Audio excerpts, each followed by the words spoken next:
We'd like to thank our sponsor for this episode, Brinzy. That's BRINSEA, Chick Incubation Specialists. They've been focusing on egg incubator design continuously since 1976, resulting in egg incubators, chick brooders, and incubation accessories. They offer unparalleled practicality, reliability, superior hatch rates, and healthy chicks. Innovation you can trust. Welcome to the Mother Earth News and Friends podcast. At Mother Earth News for 50 years and counting, we've been dedicated to conserving the planet's natural resources while helping you conserve your financial resources. In this podcast, we host conversations with experts in the fields of sustainability, homesteading, natural health, and more to share all about how you can live well wherever you are in a way that values both people and our Mother Earth. Thanks for joining us today for this special video podcast episode of Mother Earth News and Friends. And if you happen to be listening to just audio today, don't worry, you'll still enjoy the episode just as much. I got to sit down with Tamia McQueen of Wildflower Farm, who shares with us all about protecting your poultry from predators, notably in urban and suburban spaces. I'll let Tamia take it from here with her presentation. Well, hello, my name is Tamia McQueen. I am the owner of Wildflower Farm in Pennington, New Jersey. And today we are talking about protecting your poultry and waterfowl from predators. Let's go. Methods of protection. So there's prevention. That's Louise, not Thelma, actually. We have two donkeys, Thelma and Louise, guard donkeys. Louise was just being cutesy, trying to, photo bomb me a little bit. So she's a sweetheart when she wants to be. And at other times, Thelma and Louise aptly earn their names. Okay, so methods of protection. You have prevention, deterrence, you have exclusion, elimination, and submission. And we'll talk about what each of those methods of protections are. So when it comes to protecting your poultry and waterfowl and other small livestock, when you're talking about prevention, you're talking about the use of pre-planning by using infrastructure and other animals, for example, like our guard donkeys, to prevent predation. When you're talking about exclusion, you're using your infrastructure particularly to keep your predators out. So for example, we use electric fencing on our farm, and that is an exclusionary method, but it's also a method of deterrence. So it's not a method of prevention, because if something is hungry enough, it will go through that fence. And if an animal is afraid of enough, it will go through that fence. So complete exclusion would be your hard exterior fences, your hardware cloth that we'll talk about in terms of keeping your coop safe.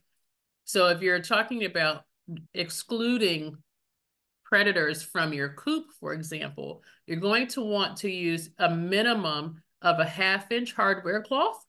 If it's for chickens or turkeys, or any other flying bird that might fly up into a tree or anywhere that they can sit up high, very large openings, sort of 4x3 in the fencing. That was something that I actually tell people never ever to use, because a raccoon can easily reach in and injure your animals, especially if you have a tree or something that the chickens are roosting in that's within reach of that fence. We actually had that happen and lost a couple of our favorite birds, because while the wire is exclusionary, it was not sufficient in preventing damage, because they were able to reach in very easily. Inside that coop, near a fence, near that barrier, you're going to want to use 1/4-inch hardware cloth all the way up. If you have something like ducks that do not fly and roost, or geese, then you can just take it halfway up. The hardware cloth is not cheap. And so a lot of times people don't want to use it. But the truth is, chicken wire keeps your chickens in. It doesn't keep big predators out. It does not keep raccoons out, which have opposable thumbs and very sharp claws that can rip it. And it won't keep a coyote out if they really want to get in. And certainly not bears. And so you want to use that 1/4 inch, a 1/2 inch hardware cloth all the way up for anything that can fly, right? And we don't clip wings or anything on our farm, so it needs to go all the way up. And at least halfway up for things like ducks that are likely to sit close to that barrier. You don't want to have the heartbreak that we had years and years ago, and probably in our second year, where we had one reach in and actually pull the gizzard out of a chicken and kill a couple of others that were roosting in the run, because we missed the fact that one of the roosters was being a bit of a butt, and some of the girls decided to roost in the run, and to not only roost in with the wisteria tree, but also on the ground near that fence. And so we came out to a mess, and then later we thought one had been taken, and it turned out she was walking around without the gizzard, and we had to put her down. She looked fine. We couldn't believe it, but we knew that she wasn't going to survive, so you had to put her down. And so that's all very heartbreaking, and you can save yourself that heartbreak by making sure you have that 1/2 inch hardware cloth. If you have a snake issue, if you're in an environment where snakes are a real problem, we do have some snakes here. Most are garter snakes and other small garden snakes. Really not a big issue. We do have a couple of big ones here, but we've not had any problems with them. If you're in an area where you've got snakes, or you have poisonous snakes that you don't want to be reaching into a nest box and find out that you've got something curled up with your eggs, eating your eggs, you're going to want to use a 1/4 inch hardware cloth to keep them out.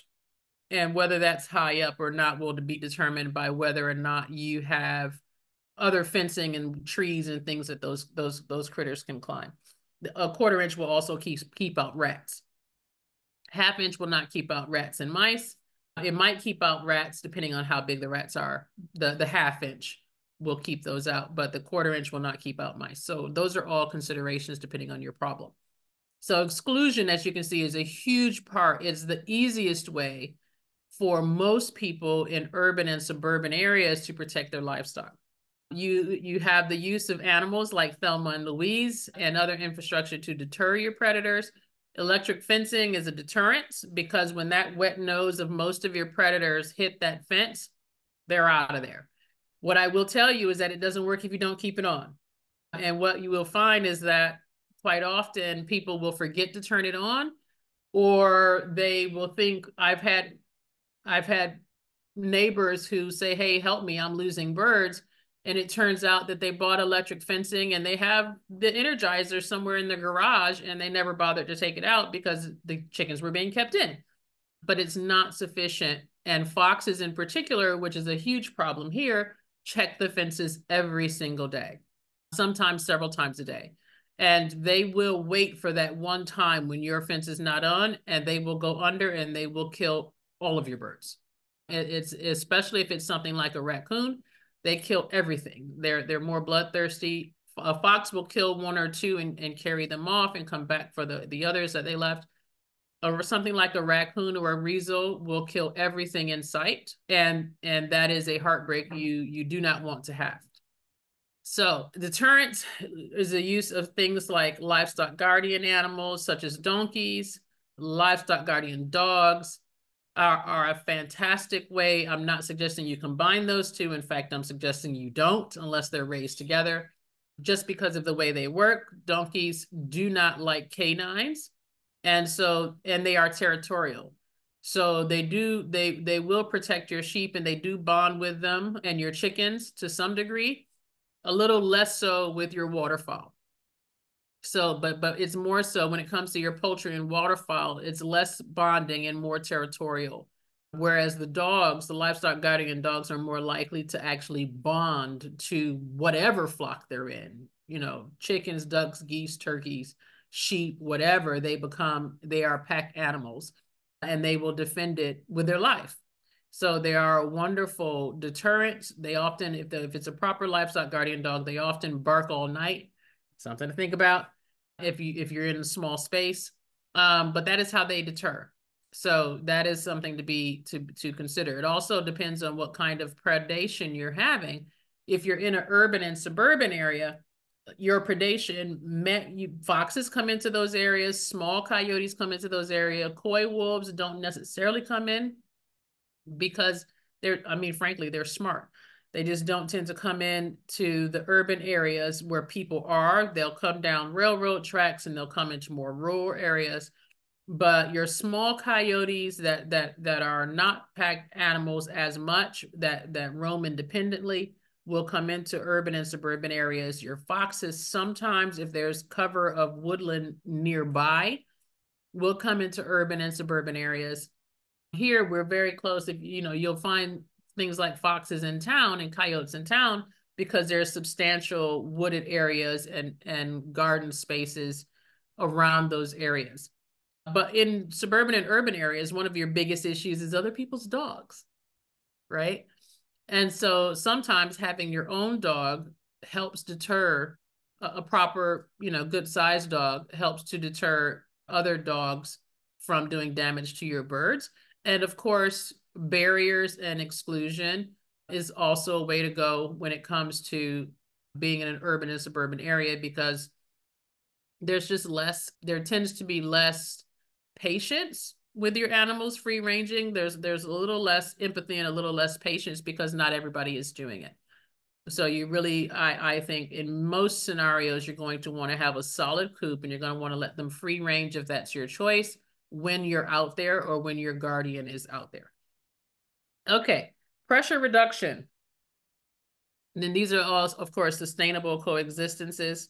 The last two are not. Pressure reduction is a matter of not going out to kill everything that's moving, but ensuring that you are simply reducing the population so to minimize damage to your flocks, right? And that might be getting a hunter out if you're in a rural area. If you're in an urban or suburban area, it might mean trapping and working with your local authorities to minimize that damage. Elimination is just trying to get rid of everything. It's very unwise if you're in a rural area because you're really just allowing something else to come in, and it really is almost impossible anyway. And in an urban and suburban area, it's even if you had the legal right to use a BB gun and try to eliminate everything, you really are exacerbating the problem because everything has an ecosystem. If you have a snake problem and you try to kill every snake in your garden or in your yard or on your whatever, guess what? They also eat, can do damage to your chicks and to your eggs, but they also reduce your mouse and rat population. So when you kill everything, you're giving something else an opportunity to run rampant all over your property. So for example, out here, our farm is on large acreage. And if we went after to try to kill all the foxes, our mouse population, the voles, the moles, all of these other prey that they have run rampant. And so, you always want to think about your ecosystem and your micro ecosystem around your home rather than trying to eliminate everything. And then also, if you do eliminate all the foxes or all of the snake or all of whatever, you're just allowing, you're waiting on the next round to come in, and it's a continuous cycle. And then the last one, of course, is submission and give up and let the predators reign and just decide not to have animals at all. That's not sustainable, of course. And for many of us who have our chickens and ducks and geese and turkeys, it's not even an option. The other thing I will tell you in terms of prevention and infrastructure, when you're talking about waterfowl, a lot of people try to keep ducks and like chickens, and you can't do that.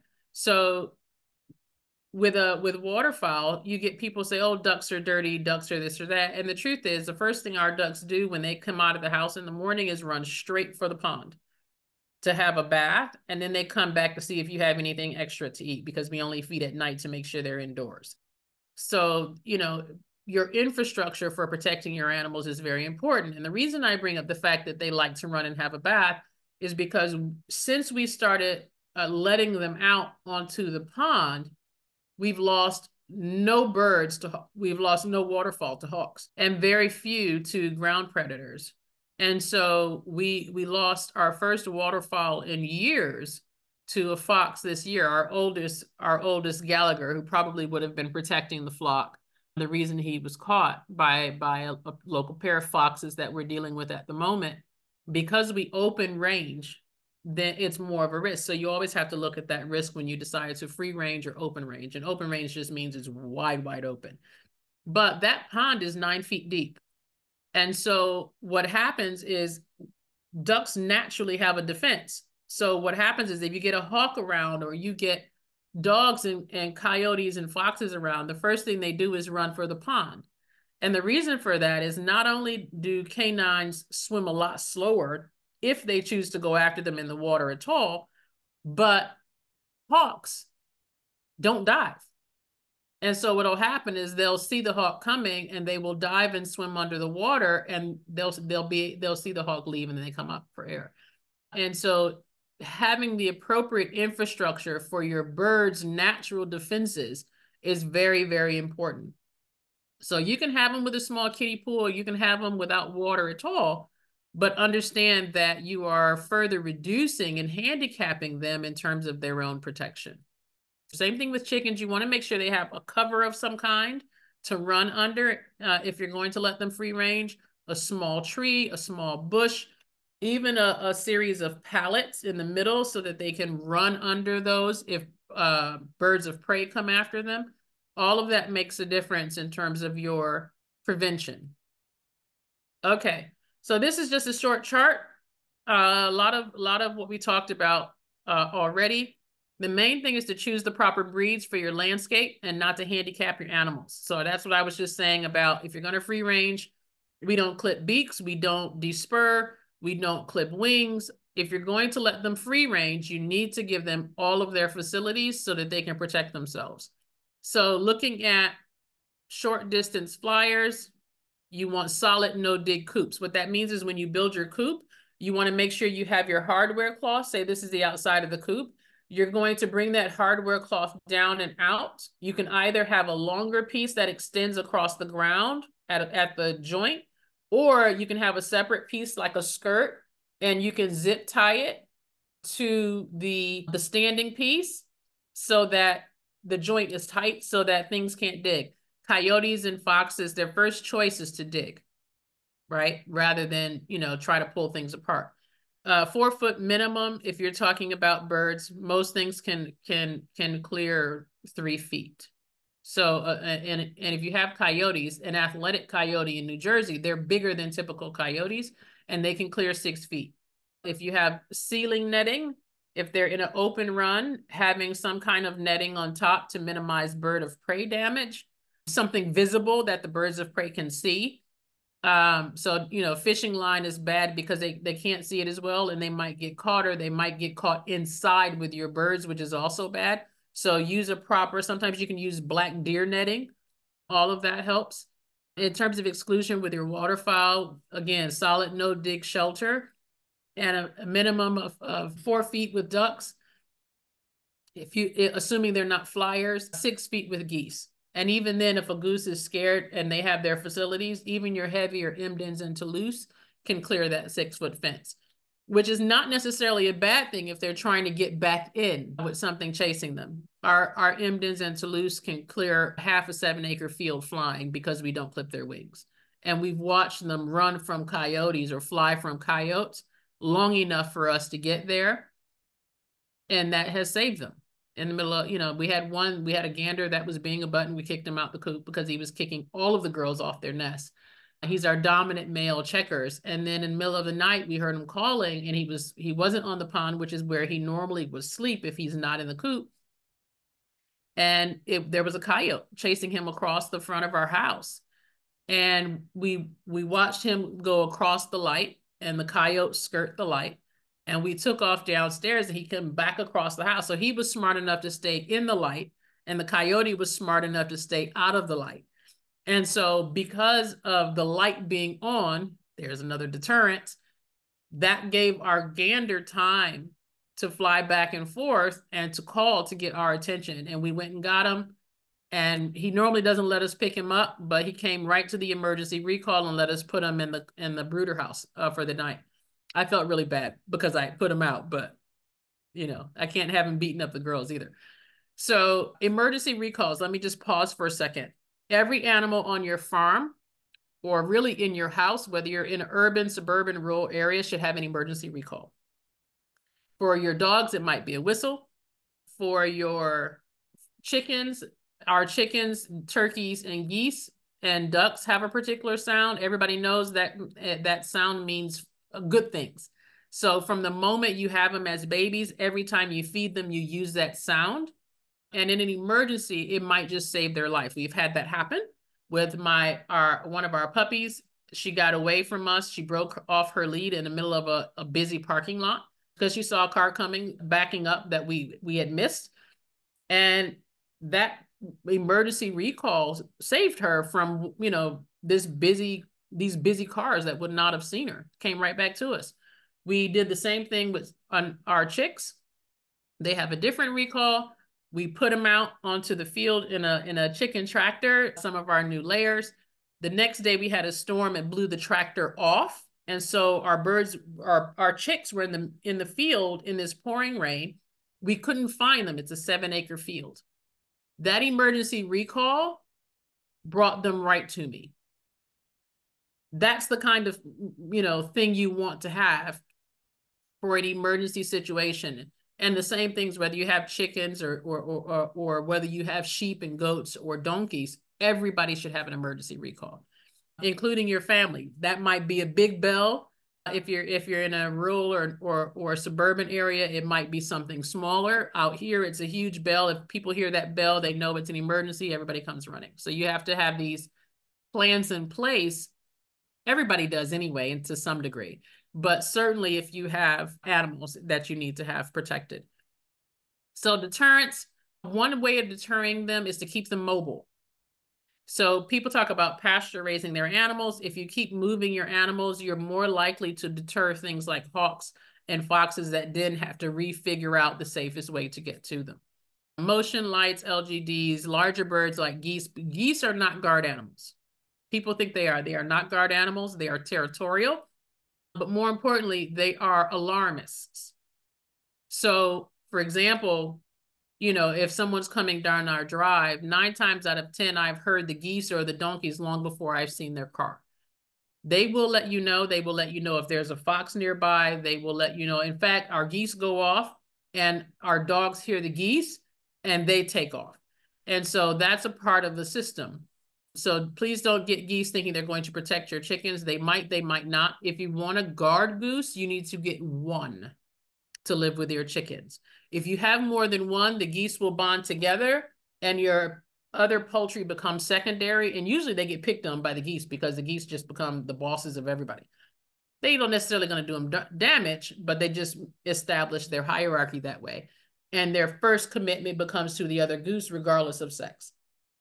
So if you're looking for a goose to really bond to your chickens or your ducks, you're going to want to make sure that you have a singular goose. The other thing is that if you're going to have, and this is still looking at guardians, if you're going to have a gander, for example, be careful mixing your waterfowl with your chickens, because your waterfowl can actually become a danger to your hens. If you have a male waterfowl, a gander or a drake, and they try to mate with your chickens, they can kill your hens because their anatomy, their reproductive anatomy is not created the same way. And the spiral of the males of the waterfowl can actually injure and kill your hens. So those are instances where your protection can become your danger if you're not paying attention to how you're pairing these animals up. Same thing with toms, turkey toms. We have had toms that were wonderful, and then they got older and they killed 2 of our best roosters because, they're close enough in species for them to be a threat. We talked about not using the lack of wisdom in using elimination, and reduction is trap and release, a hunting program, not just randomly hunting, but a hunting program that you've outlined with someone who's experienced.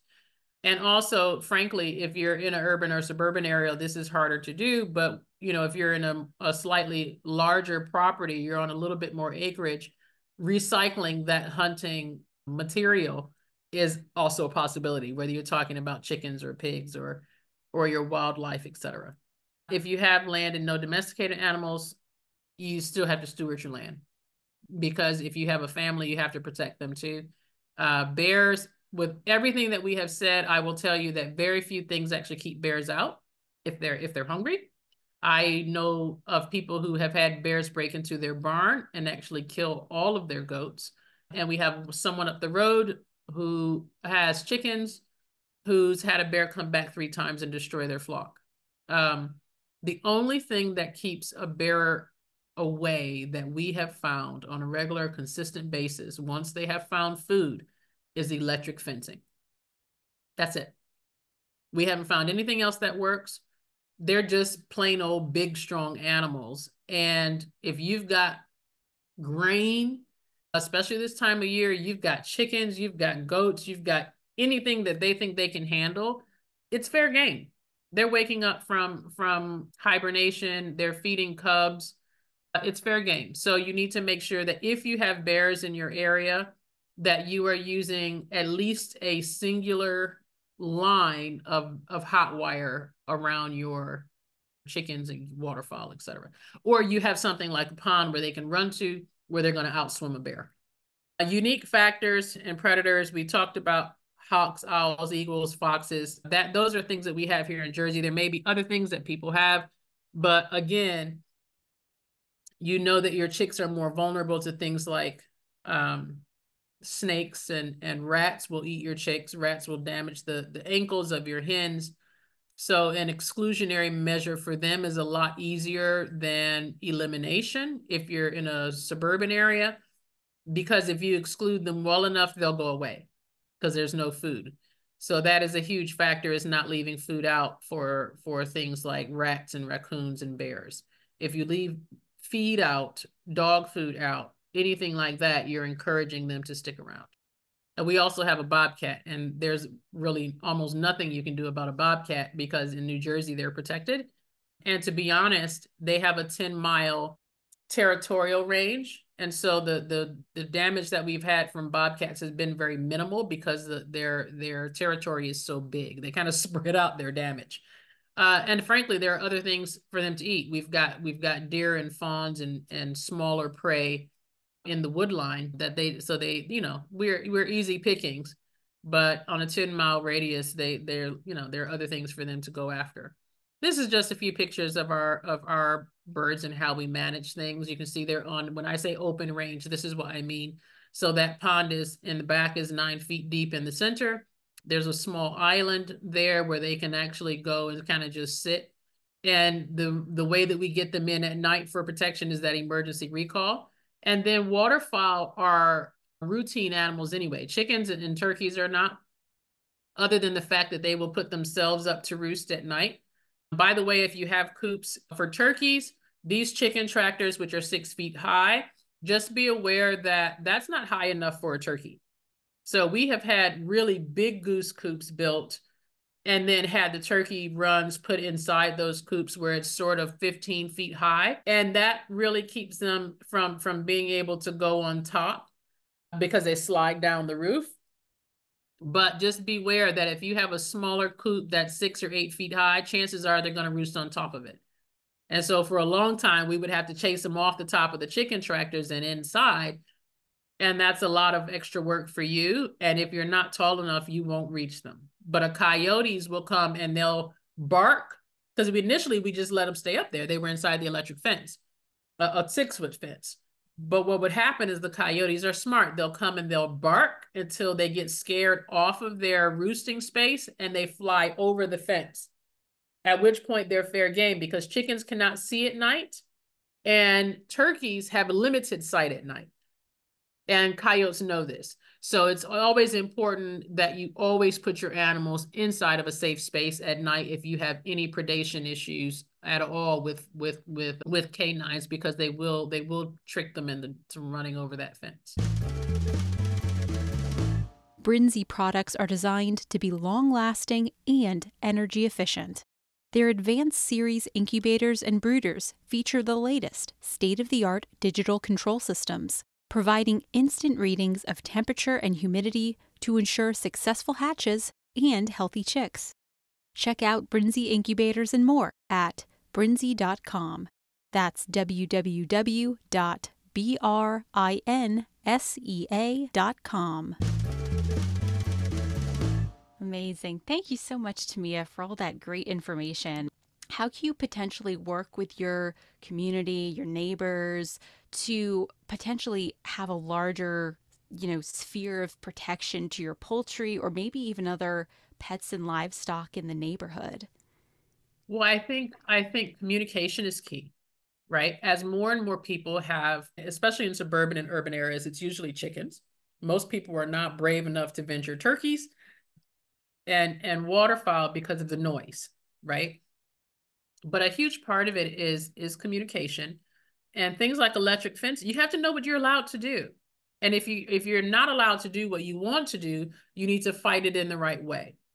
So people talk about, so HOAs are I tell people I would never ever in life move inside of an area with an HOA for many, many reasons. But part of that is that you have an entire community that has a say about how you live around your home. And if that is your situation, you have to find other like-minded people in that community who are going to have the louder voice along with you. And so what I mean by that is when we teach people about, who are wanting to move out of the city into the country, we talk about how to find the right community. And the right community is the one whose voices are the loudest, that are in support of what it is you want to do and who you are. So you're always going to have someone who disagrees with you, who may not want you there, et cetera, et cetera. But are their voices the loudest in the community? So if you have enough people who have chickens who can say, hey, we want chickens. This is what we're willing to do to protect the rest of the community from damage, from smell and pollution. This is how we're going to, these are the rules that we are suggesting to make sure that everybody's happy. So the challenge comes up when someone's like, I don't want chickens. They're going to bring the property value down. They're going to be making all this noise. They're going to get out and scratch up my garden. First of all, that's somebody who knows a whole lot, who's probably already had a run-in with somebody who's had chickens, right? And so you've got to address those issues in a non-confrontational way, in a way of agreement. And a lot of times when people don't want them, they are confrontational because they see it as affecting their way of life, right? Their pockets. And so you really become a person or a group of persuasion rather than battle. Yes, I think that everybody should be able to feed themselves, whether that be an animal protein or whether it be gardening, et cetera. There are communities of low-cost housing where they're not even allowed to have gardens. So, there's all sorts of self-sustainability issues that are going on and food security issues. So one way is to say, for example, chickens being the most common. Everyone who has chickens will agree to keep their coop so far from the borderline of the fence, right? We agree to keep the smell to a minimum. Here's how you do it. You have very high carbon in your stationary coops so that it is breaking down any nitrogen and ammonia and things like that so that you don't have a smell. If you have a smell in your coop, you're missing a component somewhere. You probably don't have enough carbon, right? Coops should not smell, including duck coops. People don't realize that. If your duck coop smells, you don't have enough carbon in there, get some wood chips, get some pine shavings, get something, right? Hemp, whatever your thing is. But no coop should smell, or you either have the wrong birds for your lifestyle, or you don't have the right setup. And so we as livestock owners have to be honest, and we have to be considerate about the animals and the breeds that we choose. For example, if you want ducks, let's say you want ducks because you want eggs and meat, right? If you live in an urban area, ducks quack, the girls quack, they make a lot of noise. That's not fair, right? It's like having roosters in that space. That's not fair. So the compromise would be getting Muscovies, right? In a stationary coop. Muscovies fly, so you've got to keep them in a stationary coop, but you have your eggs, you have your meat, and you have an animal that does not quack. Muscovy ducks don't quack. So the compromise is the meat is different from your typical ducks, and you would have to clip their wings if you're going to free range them. Otherwise, they end up in other people's yards, or they end up invasive like in Florida. Okay, they're excellent mothers. They'll raise 30 at a time. If they get out and they get wild, you're gonna have a problem. So you do have to contain them. And so those kinds of compromises, and frankly, I recommend Muscovies for urban and suburban areas for that reason. And the meat is more like almost more like a beef or a venison than the typical duck. Some people love that. We don't. So we don't keep them anymore. We actually kept them because they're amazing moms. They're the best moms you could possibly have, which goes back to the sustainability thing. So there are compromises like that can take place. Share your eggs with your neighbors. You're like, you'd be surprised how far it can go when somebody gets a free range chicken egg. It just makes a huge difference, because when they realize they're capable of, a lot of times they're like, you need somebody to watch your chickens while you go away for the weekend? I got you, no problem. Can I get the eggs though? I can have the eggs for the weekend. Yep, I'll watch your chickens. I'll go make sure they have food and water. Go ahead, I got it. Right. So that kind of relationship building is easily possible. And if they don't eat eggs, I don't know, offer them something else, right? Maybe you can barter watching their dog. Maybe you can, I don't know, just have some kind of partnership. And if partnership is not possible, build a good fence.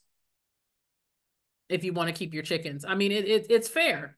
It really is.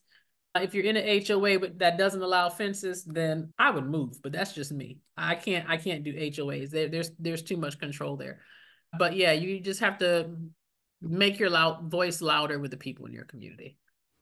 Do you have any words of wisdom or encouragement for someone who has either lost some poultry or maybe even a whole flock to predators and are feeling discouraged right now? Yes, I cannot tell you the number of times it's happened to me, which is why I teach the course, right?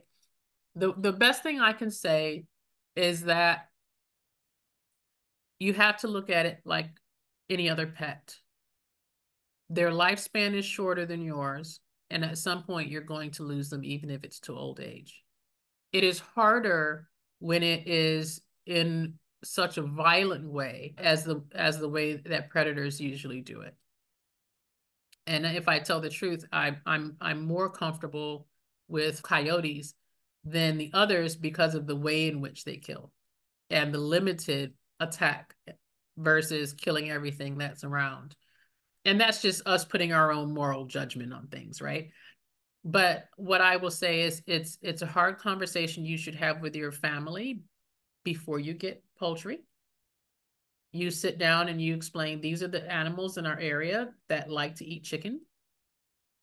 And this is a possibility. And this is what we're going to do if that happens. And it's especially if you have children, it is so hard. It's like losing a relative if they're family pets, right? We all know that. And so it's critical to have those conversations about, what do we do if something, how do we protect them? Making sure the gates are closed, and making sure that we put a little carabiner on the lock because raccoons can open them. Making sure that we close them up at night, right? Can we put an automatic door on if we're going to travel, even in the run? So if something digs under the run, there's an automatic door that's closed on the coop, right? I would say if you lose animals to predators, don't run out and buy more. It's like any other relationship. When you have that kind of loss, you don't run out and jump into the next thing. It's just a bad idea, right? You allow yourself to grieve that loss and to figure out what happened, right? Learn to figure out, identify which animal did the damage. If you don't have cameras, which you really should, if you have predation, you can look it up and you'll see, for example, foxes tend to leave feathers everywhere. Coyotes, you hardly even see feathers at all. They just take the whole thing and they go. Obviously, snakes will still be there because if they're after eggs or chicks, they eat and they chill. If you've got something like rats, then or hawk damage, or if the heads are taken off, it's either hawks or it's raccoons. So being able to identify the predator is very important before you go and run out and buy more chicks or more birds. Find out what did it, and then figure out how they got in or what happened. Did something get left open? How do we change our procedure for making sure it doesn't reoccur? And to be honest, you can do that and then something else get in, right?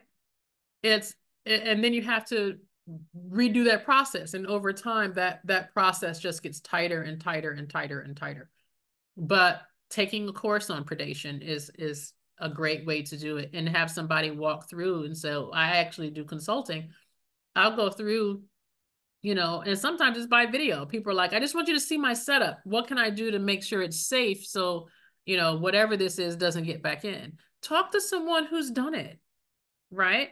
Just getting chickens because it's springtime and not preparing for that is a terrible way to go. And spring is not the best time to get chicks anyway. The fall is, but that's a different conversation. That's the most expensive egg you'll ever pay for if you get chicks in the spring. That first egg is like gold. As we're wrapping up, is there any places where you're at on social, website, anything that you'd like to plug so people can follow what you're up to? Yeah, absolutely. So our website is wildflowerfarmnj, like NewJersey.com. And actually our handles on all of our social media is Wildflower Farm NJ. We keep it all the same. And so we've got lots of things going on, lots of classes. We do classes online. We do classes in person. We do consulting for urban and suburban and rural folks who have livestock, gardens. We specialize in edible gardens and culturally relevant foods. And so we do all of that consulting, all of that teaching. I'm an educator by degree and by trade. So everything comes back to education for us here and conservation. So we're constantly revamping how to best minimize our carbon footprint and how to reuse things so that we are doing both the earth and our family and community good in terms of their health and their lifestyle. So yeah, reach out and you can easily get a consult online or by video, or we can come to you either way. As long as you're somewhere close to Jersey. We don't go past Maryland too much, but you're somewhere nearby. Or if I'm going to be in your area, like I'll be in Massachusetts in the fall, if we're going to be in your area, then you can also book a consult and we'll come out while we're there. Awesome. Well, thank you so much, Tamia, for just presenting so much great information. Yeah, thank you for your time. My pleasure. Thank you for having me.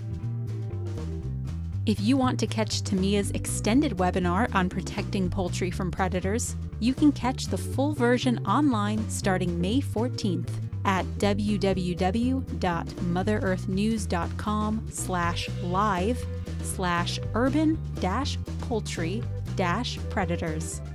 Thanks for joining us for this episode of Mother Earth News and Friends.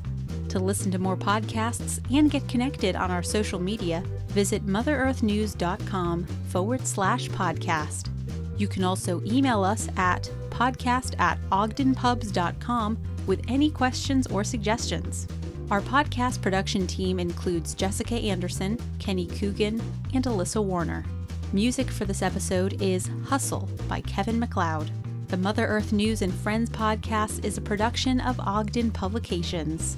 Thanks again to Brinzy, our sponsor for this Mother Earth News and Friends podcast episode. You too can experience the Brinzy difference and maximize your hatch rates with Brinzy incubators that monitor temperature and humidity and are made of antimicrobial materials. Brinzy ships worldwide and provides stellar customer support to answer all your questions. Hatch your chicks with Brinzy, the leader in innovative incubation research. Learn more at brinzy.com. Again, that's www.brinsea.com. Until next time, don't forget to love your mother.